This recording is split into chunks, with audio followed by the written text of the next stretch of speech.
4 दिन की चांदनी और फिर अंधेरी रात, ये वाला जो मुहावरा है वो मैंने बचपन से ही सुना था, लेकिन इतना स्ट्रांग मुझे वो हिट नहीं हुआ जितना आज के स्मैकडाउन को देख के हुआ सैमी जेन को। Okay, hello chatters, my name is Rohit and you're watching Wrestle Chatter.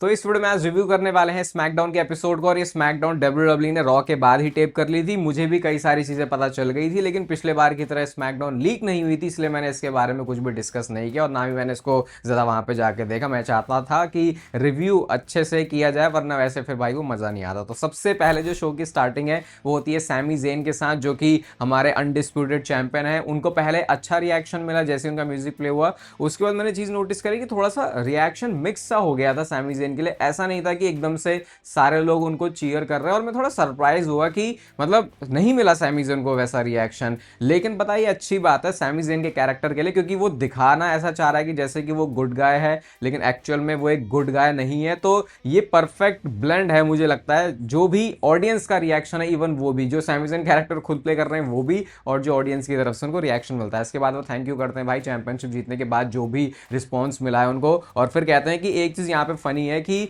कुछ लोग जो कि मुझे बू कर रहे थे वो ही आज मतलब थोड़ा उनको प्रेज कर रहे हैं उनके चैंपियनशिप जीतने के बाद। कहते हैं 3 साल पहले जब मैं क्लोज आ गया था चैंपियनशिप जीतने के, वो एलिमिनेशन चेंबर की बात कर रहे थे जो कि मॉन्ट्रियल कनाडा से हुई थी, वहां पे जब मैं टाइटल नहीं जीता तो बहुत सारे लोगों ने अपनी बैक टर्न कर ली, मतलब वो चले गए मेरा साथ छोड़ के। लेकिन अब जाके भाई वो तो देखो कैसे मेरे साथ आ रहे हैं, गुणगान गा रहे हैं। कहते हैं कि आई कुड बी पेटी, मतलब मैं इस चीज के लिए मतलब कुल मिला के भी बोलना चाह रहा था कि उन लोगों को वो गालियां दे सकते हैं, और लिटरली सैमी जेन ने बोल दिया कि यू कैन किस माई एस, मैं ऐसा भी बोल सकता हूं लेकिन मैं बोलूंगा नहीं क्योंकि मैं एक गुड गाय हूं। तो वो वाला अपना कैरेक्टर बहुत मस्त सैमी जेन यहाँ पे प्ले करते हैं। कहते हैं कि लोग मुझे कहते थे कि तू चैंपियनशिप मटेरियल नहीं है, तो कुछ कर नहीं सकता, तो आई कुड बी पैटी, और मैं कह सकता हूँ यू कैन किस माई एस, लेकिन मैं ये भी नहीं बोलूंगा क्योंकि मैं एक गुड गाय हूँ। उसके बाद लोगों ने वहां पे सैमी वाले चैंट लगाना शुरू कर दिया और कहते हैं कि आज हम यहाँ पे सेलिब्रेशन करने आए हैं क्योंकि मैं बन चुका हूँ ग्रैंड स्लैम चैंपियन, मैं हूँ रेसलमेनिया का मेन इवेंटर, और अब मैं ये भी कह सकता हूँ कि मैं एक डब्ल्यूडब्ल्यूई चैंपियन भी, और कोई भी बू कोई भी नॉइस इस फैक्ट को मेरे से छीन नहीं सकती, जो कि बिल्कुल एक खरी बात है। सैमी जेन अब ग्रैंड स्लैम चैंपियन बन चुका है, वो अनडिस्प्यूटेड चैंपियन भी बन चुका है। इतने में कोडी रोड्स का म्यूजिक प्ले होता है, कोडी रोड्स आते हैं और सैमी जेन ने बड़ा ही मस्त टीज किया भाई कोडी रोड्स को। कहते हैं what do you want to talk about, और क्राउड ने उस पर थोड़ा ऐसे मिक्स वाला रिएक्शन दिया कोडी रोड्स के लिए, लेकिन सपोर्ट पूरा वैसे था एक बेफेस वाला। मतलब मेरे को ऐसा हल्का सा भी नहीं नोटिस हुआ कि उनको बू भी मिल रही है जैसे सैमी जेन को मिल रही थी। तो उसके बाद उससे क्लैरिटी मिल गई थोड़ी सी कि अच्छा हाँ, सैमी जेन को नेगेटिव रिएक्शन मिल रहा था वहां पे उनके कैरेक्टर की वजह से। तो वो आते हैं कहते हैं कि देख तूने सबसे पहले मुझे बधाइयां दी थी ना जब मैं चैंपियन बना था, तो आज मैं तुझे आके बधाई देता हूँ। बधाई देते हैं, कॉन्ग्रेचुलेट उनको करते हैं, और वहां से वो जाने लगते हैं। सैमी जेन को लगा भाई ये बंदा तो ऐसा नहीं है, ये ऐसे आगे क्यों बोल रहा है। तो वो जब जा रहे होते हैं तो उनको रोकते हैं और कहते हैं कि आई हैव समथिंग जो कि तुझे चाहिए, ये वही है ना जिसके बारे में तू कहता था कि तू एडिक्टेड है, क्योंकि सैमी जेन ने बोला था कि भाई ये नहीं, कोडी रोड्स ने बोला था कि भाई इस टाइटल से मैं एडिक्ट हो चुका हूँ। कहते हैं कि बता भाई तू यहाँ पे करने क्या आया है। इतने में ही जे उसो का म्यूजिक प्ले हो जाता है, जे उसो आते हैं और पूरा भाई एंट्रेंस तो है भाई जे उसो की कूल। अगर कोई सोया होगा तो वो एकदम से ना जाग जाता है, क्योंकि ये ऑलरेडी मंडे नाइट रॉ के बाद स्मैकडाउन को टेप किया था, तो क्राउड भी आज ये स्मैकडाउन का बहुत खत्म सा था, वो पूरे शो के स्टार्टिंग से एंड तक। इवन ट्रिक विलियम्स के एंट्रेंस पे जो हमेशा क्राउड लाउड रहता है वो नहीं था, तो इससे समझ जाओ कि आज की क्राउड की क्या हालत थी। इसके बाद सैमी जेन और जे उसो ने अपना ब्लड लाइन वाला हैंडशेक भी किया। कहते हैं मैं प्राउड हूं भाई तेरे पे, तूने अर्न किया है, तू ये डिजर्व करता है, और तुझे पता है मैं यहाँ पे क्यों आया हूं। और इसके बाद बोल दिया जे उसो ने दिस शो वार्निंग शॉट, यानी कि अब वो सैमी जेन को टारगेट कर रहे हैं। तो जिस हिसाब से जे उसो डिलुलू में है कि उनको अब चैंपियनशिप के लिए मैच मिल जाना चाहिए, देखो ये मतलब वो बंदा अपनी अलग ही दुनिया में है, क्यों मिल जाना चाहिए उसे, क्योंकि उसको अपनी फैमिली में गोल्ड लेके आना है। तो ये लॉजिक है यहाँ पे जे उसो के आने का, कोई मेहनत मशक्कत वो सब कुछ नहीं, बस जे उसो को लगता है कि सिंपल आके वो सैमी जेन को फेस करेगा और वो अनडिस्प्यूटेड चैंपियन फिर बन जाएगा। तो जे उसो तो डिलुलू में है, आप लोग इस डिलुलू में मत रहना कि अगर आप अपनी लाइफ की क्वालिटी को अच्छा करना चाह रहे हो तो बिना आपकी बॉडी के न्यूट्रिशन के वो चीज़ सही हो जाएगी। स्पेशली अगर आपका गोल मसल बिल्डिंग है, थोड़ा सा मसल पुट ऑन करना है, जो कि एक मेल को अगर देखोगे तो अट्रैक्टिव बनाता है, उसके लिए आपको कंज्यूम करना है नेचुरल टीन का प्रोटीन। इसको मैं 1.5 साल से कंज्यूम करता हूँ और भाई मुझे इसके रिजल्ट्स जो दिखे हैं वो आपने अपनी आंखों के सामने देखें, मुझे ज़्यादा कुछ बताने की जरूरत भी नहीं है। तो डिस्क्रिप्शन पिन कमेंट में आपको लिंक मिलेगा, आरपन वाला कोड आप यूज़ करते हो तो आपको एक पैरा सा डिस्काउंट मिल जाएगा। और अगर आपका गोल मसल बिल्डिंग नहीं भी है तो भी प्रोटीन इंटेक करने से आपकी बॉडी के एनर्जी लेवल्स अच्छा फील करते हैं, क्योंकि आपकी जो मसल फटीग होती है दिन भर में, जरूरी थोड़ी हम वर्कआउट करके अपनी मसल को फटीग कर रहे हैं, उसकी रिकवरी में हेल्प करता है। ये आप तभी जान पाओगे जब आप एक बार अपनी प्रोटीन इंटेक फिक्स करोगे। तो उसके लिए डिस्क्रिप्शन और पिन कमेंट में नेचुरल टीन का लिंक मिलेगा, आरपंत वाला आप लोग कोड यूज कर लेना। तो ये जो डिलुलु था जे उसो का, वो उसी टाइम पे कोडी रोड्स ने तोड़ भी दिया। कोडी रोड्स कहते हैं कि भाई फैमिली की बात कर रहा है तू चाहता है कि ये जो गोल्ड है वो फिर से फैमिली में आए। अबे कौन सा साल चल रहा है। और उन्होंने ट्राइबल चीफ नेम ड्रॉप भी कर दिया था यहाँ पे कि भाई ये सब ड्रामा क्या चल रहा है, कि अच्छा ट्राइबल चीफ ये चाहता है ड्रामा मुझे नहीं देखना है। यहाँ पे कहते हैं कि अभी हम हमारे रीमैच की बात कर रहे थे, इतने में सैमी बोलते हैं कि ओ भैया तुम क्या बातें कर रहे हो, ये जे उसो देख भाई जब तू जीता था तो मैं खुश था, मेरे को बहुत अच्छा लगा था। सेम चीज वो कोडी रोड्स के लिए भी बोलते हैं कि भाई मैं तेरी चैंपियनशिप के पीछे नहीं भागा था, तो अब ये मेरा टाइम है चैंपियन बनने का। और कोडी रोड्स तूने क्या बोला था कि ये टाइटल जब तक तेरे पास है वो मेरे पास आ नहीं सकता, ले भैया आ गया, तो कोडी अब तुझे बोलने की जरूरत नहीं है। और जे उसो को तो क्या मस्त जवाब दिया भाई सैमी ज़ेन ने। सैमी ज़ेन कहते हैं भाई फैमिली में चाहिए गोल्ड, ऑलरेडी फैमिली में तो है, क्योंकि भाई सैमी ज़ेन एक जमाने में ब्लड लाइन के ही मेंबर हुआ करते थे। तो ये करके उन्होंने बोल दिया कि भैया मैं ना लड़ रहा है यहाँ पे।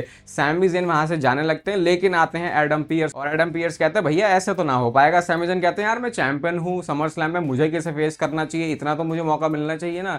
एडम पियर्स कहते हैं भाई समर स्लैम की बात कौन कर रहा है। तो उन्होंने आज शो पर स्मैकडाउन पर जे उसो वर्सेस कोडी रोड्स का मैच ऑफिशियल कर दिया, और दोनों में से जो भी जीतेगा वो अगले मंडे नाइट रॉ के एपिसोड में सैमी ज़ेन को अनडिस्प्यूटेड चैंपियनशिप के लिए चैलेंज करने वाला है। तो ये जो ऐसा लग रहा है हनीमून पीरियड था वो बहुत ही शॉर्ट रहा है सैमी ज़ेन के लिए, और अब उनको मंडे नाइट रॉ में अपनी चैंपियनशिप को डिफेंड करना है। किसके अगेंस्ट वो पता चलेगा ये जे उसो और कोडी रोड्स के मैच के बाद। इसके बारे में बात करेंगे थोड़ी देर में, और एक तगड़ी रिपोर्ट भी आई है इसके बारे में।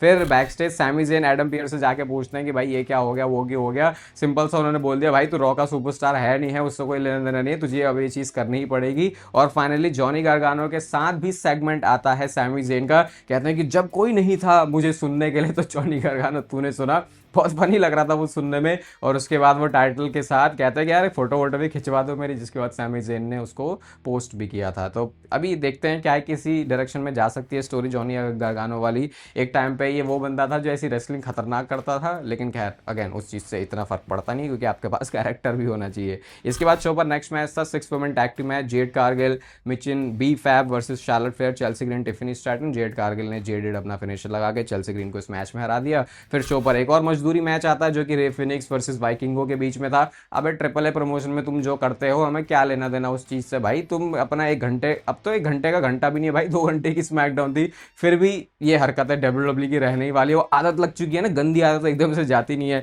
तो भाई मैच देखना है आपको अच्छा रेसलिंग मैच तो देख लो, मैं तो भाई पुराना 5-6 साल पहले का 10 साल पहले कोई लगा लूंगा मैच अगर मुझे अच्छा मैच देखना होगा।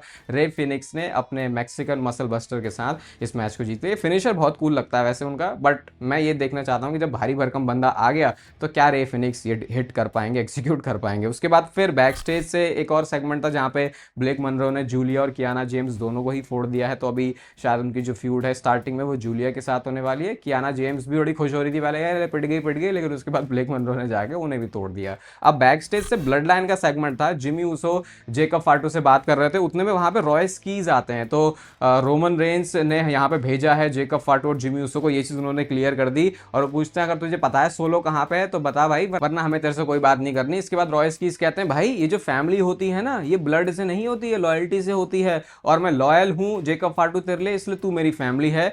तो वो कहते हैं फैमिली नॉट एनी मोर, ऐसा करके उन्होंने बोला। और वो जब पूछते में जेकब फाटू से कि राइट जेकब, ऐसा करके उन्होंने पूछा, तो जिमी उसो चले गए तो जेकब फाटू भी चले गए। तो रॉय स्कीज के भी जो दिल के अरमान है वो आंसू में बह गया कि जेकब फाटू तो भाई अब नहीं आ रहा शायद रॉय स्कीज के हाथ में। लेकिन आज शो पर सोलो सिकोवा नहीं था, तो वो लॉजिक नॉट फाउंड वाला मूवमेंट हो गया थोड़ा सा मेरे लिए कि भाई तुम सोलो के लिए आ रहे हो, तुम करने क्या है, कुछ भी पागल समझते हो क्या भाई तुम हम लोगों को। ये देखो ये ऐसी चीजें नोटिस नहीं करते बहुत सारे फैंस, लेकिन इससे पता चलता है कि कितने सारे लूप होल्स होते हैं चीजों में। इसके बाद नेक्स्ट शो पर लिली आर्टी और ट्रिक विलियम्स आते हैं। जैसे ही वो कुछ बोलने जाते हैं कार्मेलो हेस आ जाता है। कार्मेलो हेस ने आगे बेसिक अपना भाई यही बोला कि देख भाई रिकी सेंट्स नहीं जीत पाया, लेट्स रन इट बैक। तूने चैंपियनशिप को क्या बना दिया भाई, एक्सेसरी की तरह तूने इसे बना दिया है। इससे बढ़िया तू एक काम कर, डब्ल्यूडब्ल्यू शॉप पे जा, डिस्काउंट कोड मैं तुझे दे दूंगा, तू वहां से टाइटल ले लियो, ये टाइटल तो भाई मेरा है, मैं इसको वर्कफोर्स टाइटल बनाऊंगा, ऐसे वैसे करके वो बोल रहे होते हैं। तो लिली आर्टी ने बोला ट्रिक विलियम्स के बिहाफ पे कि ठीक है अगले हफ्ते तुझे मैच दे देंगे, लेकिन ये चैंपियनशिप के लिए नहीं होने वाला। तो मुझे तो लग रहा है भाई ये समर स्लैम में आई थिंक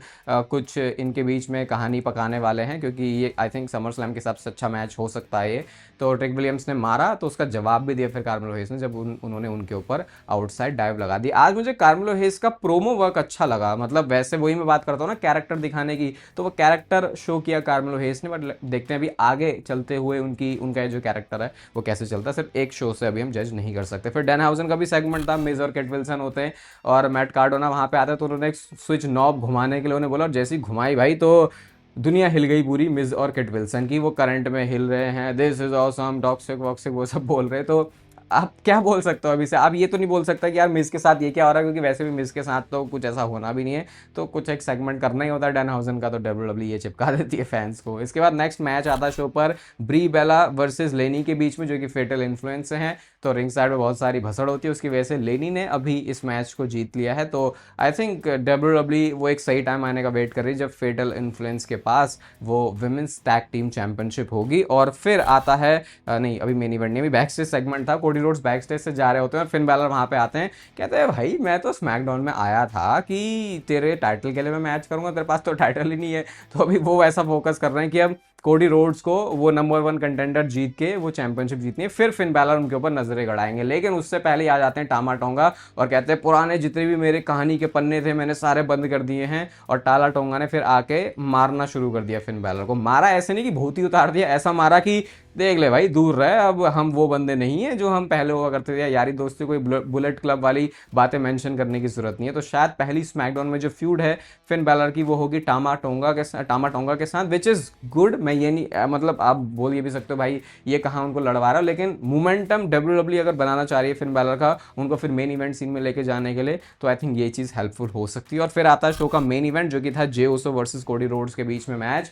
आज जे ऊसो ने स्पीयर लगाया है और not just Jey Uso, Cody Rhodes ने भी स्पीयर लगाया है। और कोडी रोड्स का स्पीयर देखो मुझे बेटर लगा, वो बॉबी लैशली स्टाइल में कोडी रोड्स का स्पीयर था, क्रॉस रोड्स के ऊपर स्पीयर के ऊपर किकआउट हो जाता है, लेकिन फिर एंड में जाके कोडी रोड्स ने क्रॉस रोड्स लगा के पिन कर दिया इस मैच में जे ऊसो को और वो बन गए नंबर 1 कंटेंडर। यानी अगले हफ्ते मंडे नाइट रॉ के एपिसोड में कोडी रोड्स फेस करेंगे सैमी ज़ेन को अनडिस्प्यूटेड चैंपियनशिप के लिए। और अब मैं आपको एक रिपोर्ट बताता हूं कि डब्ल्यूडब्ल्यू का प्लान समर स्लैम में जो मैच होने वाला है कोडी रोड्स और सीएम पंक का, वो अनडिस्प्यूटेड चैंपियनशिप करने के लिए ही था। और जो मैंने आपको बताया था कल परसों वाली वीडियो में कि मार्केटिंग टीम को पता ही नहीं था, वो इसीलिए क्योंकि डब्ल्यूडब्ल्यू का प्लान ही चैंपियनशिप के लिए इस मैच का था। और अब undisputed championship on the line होने वाली है मंडे नाइट रॉ में। सिर्फ इतने शॉर्ट पीरियड में डब्ल्यूडब्ल्यू बहुत रेयर ही ऐसा करती है कि दोबारा से वो चैंपियनशिप को ऑन द लाइन रखे, और वो क्यों करती है जब उस मैच में डब्ल्यूडब्ल्यू को फिर से कोई खेला खेलना हो। तो अभी जो पूरे चांसेस हैं भाई वो ये बन गए हैं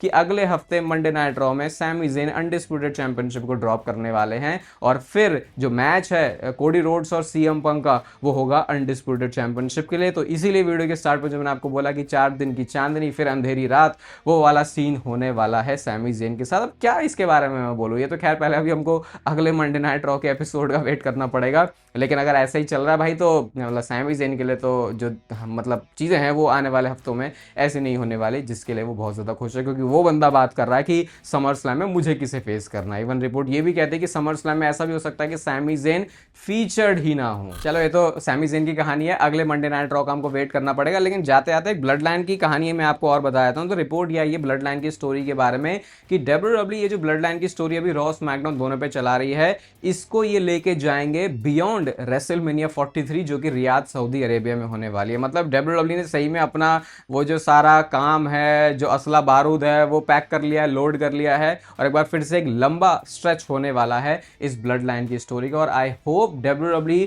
बहुत ज्यादा सेम पुरानी चीजें ना करे, हमको डिफरेंट लेयर्स दिखें इस ब्लड लाइन की स्टोरी में, जिसके लिए ब्लड लाइन की स्टोरी लाइन जानी ही जाती है। बाकी नेचुरल का लिंक आपको मिलेगा डिस्क्रिप्शन में, आरपंथ वाला कोड आप यूज करते हो तो आपको एक प्यारा सा डिस्काउंट मिल जाता है। इस वीडियो को यहां तक देख रहे हो तो उसे लाइक कर दो, चैनल को सब्सक्राइब कर दो ऐसे डेली डब्ल्यूडब्ल्यू से रिलेटेड कंटेंट के लिए। बाकी तब तक फिर लेते रहो जिंदगी के मजे।